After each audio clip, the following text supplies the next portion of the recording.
Petőfi Sándor ezt a két verset 1847-ben írta képletesen a szabadságról és elnyomásról. Előadják ifjabb Dobó István és Dobó Katrina.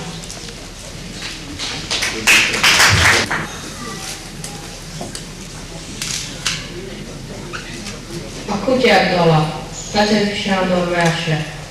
Süllant az ivatar, a felhőség alatt.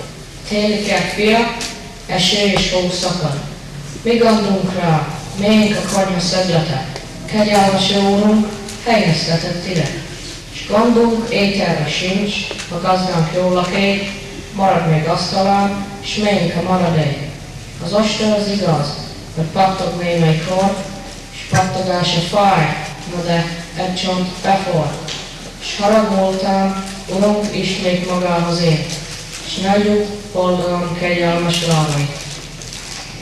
A farkasok dala, Petőfi Sándor verse.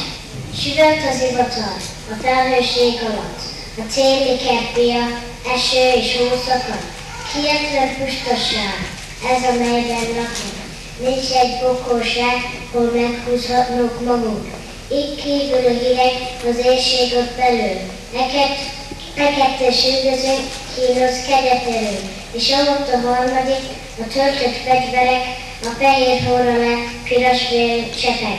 Fázunk és éhezünk, és átnőve oldalunk, részünk minden nyomor, de szabadok vagyunk.